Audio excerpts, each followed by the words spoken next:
Le tribunal. Quand le soleil se coucha et que le ciel s'illumina d'une couleur rouge-orangée, l'heure du bourreau, le verdict était rendu. Il y avait eu de tels actes horribles commis et évoqués dans ce procès que même les instruments du crime, lettres de l'alphabet, étaient elles-mêmes mises en jugement. Les preuves du procureur étaient solides. Ces documents choquants n'auraient pas pu être écrits sans la langue et la langue n'aurait pas pu être transportée sans l'utilisation de l'alphabet. Il n'y avait pas à nier ce fait. Et ainsi accablés, les lettres furent humiliées et sévèrement condamnées. A, B, C, en compagnie de 23 autres lettres, une foule de signes de ponctuation et de chiffres s'était assis, emprisonnés, incrédules et sans aucun mot à dire. L'encre noire a commencé à tourner à froid. Elle semblait incapable de se faire circuler plus longtemps dans leur corps.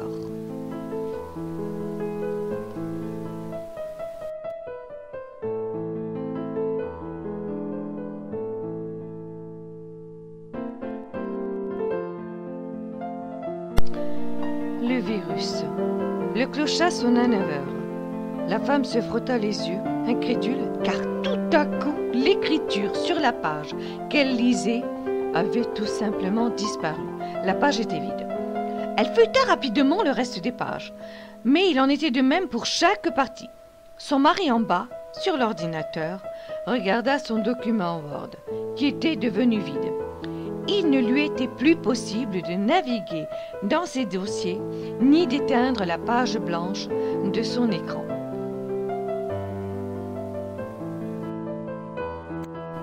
L'emballage. Giovanna, avec hâte, emballa les sacs de ses enfants, se souciant sans cesse de l'aîné qui n'était pas encore rentré à la maison. Depuis la mort de son mari, elle avait réussi seule à élever la famille dans les moments difficiles. Mais avec la maladie de l'alphabet et ses conséquences les plus graves, elle avait peur et elle savait qu'elle ne pouvait pas se permettre de s'effondrer.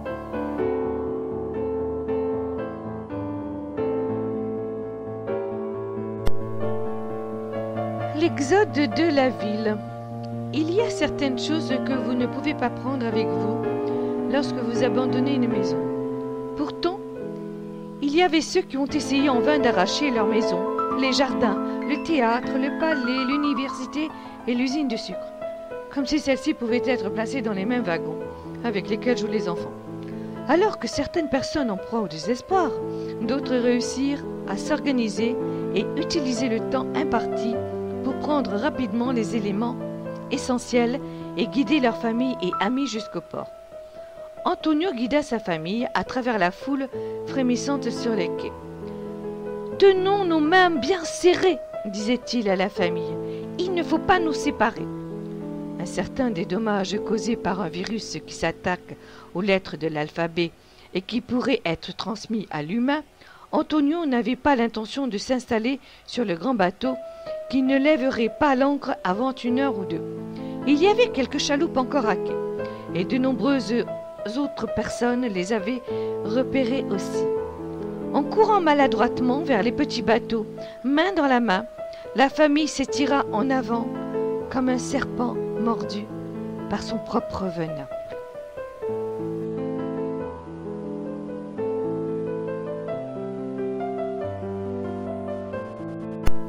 Le joueur de flûte. Comme une marée qui avance avec l'attraction de la lune, apportant avec elle toutes sortes de pierres polies, il est arrivé un joueur de flûte à l'air envoûtant, qui coule dans les oreilles oubliées. La musique de sa flûte était douce et semblait être née parmi les racines de la terre. Il a chanté la promesse née d'une lutte. La mélodie du joueur de flûte conduisit les citoyens les moins favorisés des coins froids, des égouts et des caniveaux jusqu'à la ville abandonnée, désormais à eux.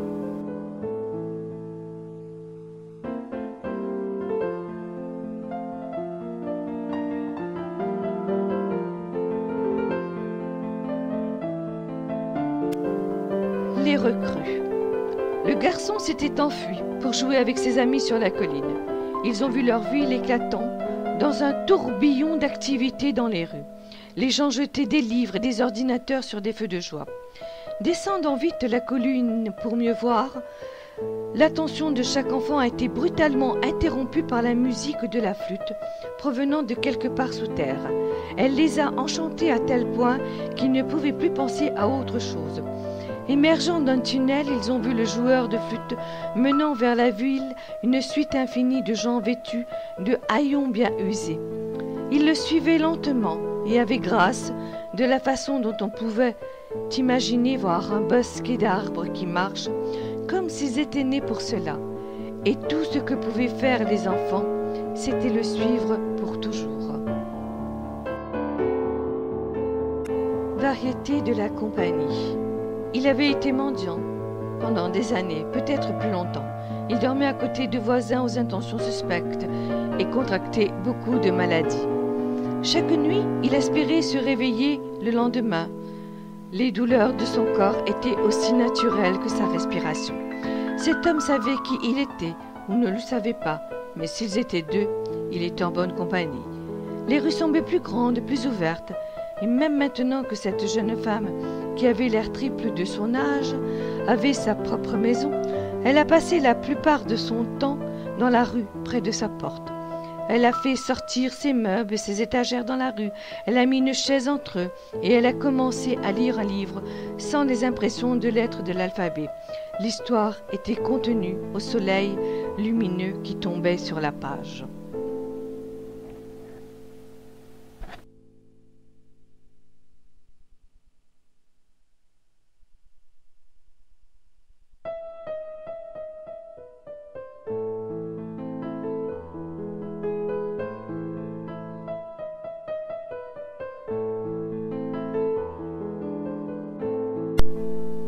La ville saignait avec les danses, les fêtes, venant des blessures de la rue.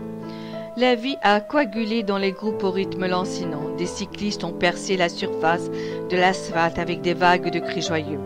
Dans les tunnels, ils montaient à l'envers sur le plafond comme des chauves-souris géantes, sans respect pour la gravité.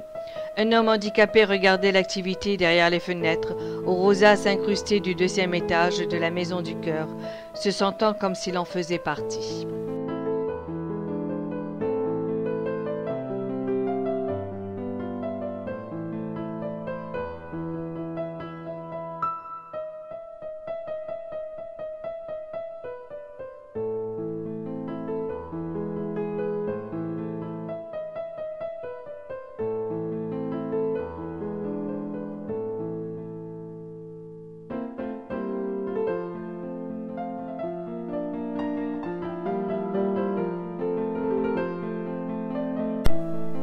L'école de la musique. En l'absence d'écriture, la mémoire était devenue le mode d'enseignement. Les contes, les récitals poétiques et les chansons remplacèrent le livre. Les étudiants ont éclaboussé de couleurs en harmonie sur les planchers et ont escaladé des échelles pour esquisser les lustres dans les clés de mi mineur et sol majeur. Les femmes ont fabriqué avec leurs rouets des cordes géantes nécessaires pour le manche de la guitare haut de 5 étages. Lorsque pincées, les leçons se firent entendre à travers tout le quartier. Les enfants rayaient vers le ciel musical.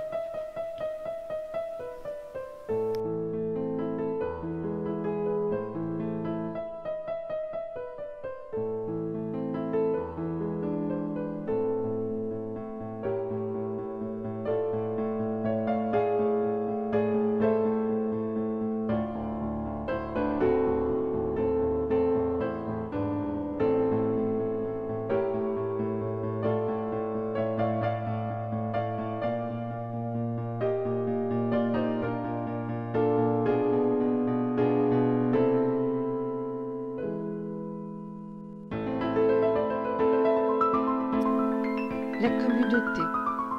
Après, un groupe de personnes dans les abris brisèrent les cages dans les magasins et le zoo.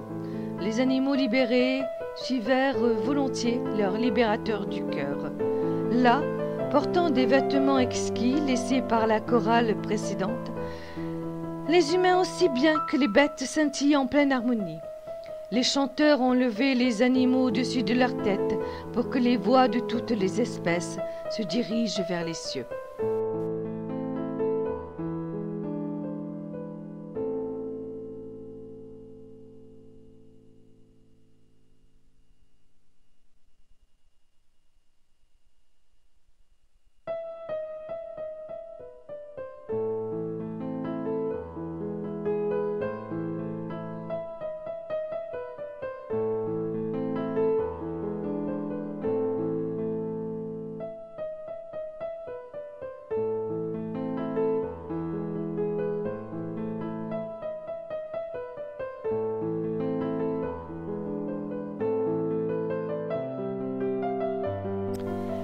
défilé. Il était une fois un cirque de personnages mécaniques dans cette ville. Ils étaient si grands que vous ne pouviez pas voir leur tête qui était si près du soleil. Les rayons de lumière rebondissaient sur les surfaces métalliques éclatantes de brillance. Mais quand la douce lueur de la lune eut à son tour éclairé les éléphants et les acrobates, l'élégance majestueuse des géants héroïques traversait le ciel comme dans un rêve. Cette vision fut témoin non seulement par les citoyens de la ville, mais aussi par les exclus. Ils défilèrent en mémoire de cette merveilleuse et glorieuse histoire. Avec fierté, ils ressentirent que leur propre corps n'eût jamais été aussi grand tant qu'ils se prenaient pour un morceau de cirque.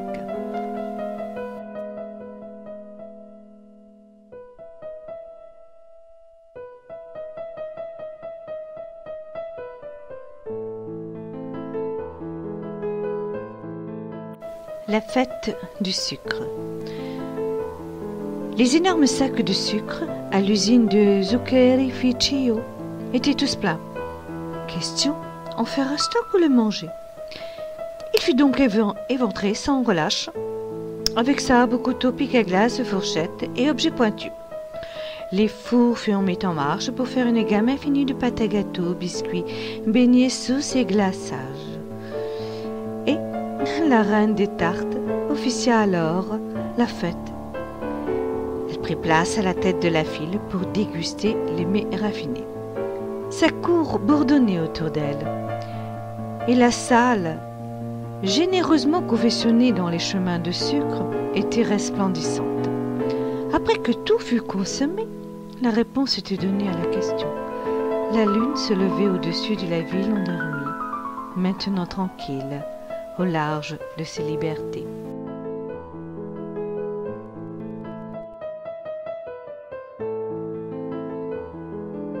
Le chapitre perdu. Sous la montagne existe un lieu magique, une grotte aux proportions immenses. Ses champs lumineux, avec sa végétation originelle, entourent le lac sombre en son cœur. Pour patauger dans ces eaux noires d'encre, il faut découvrir les secrets les plus intimes de son âme.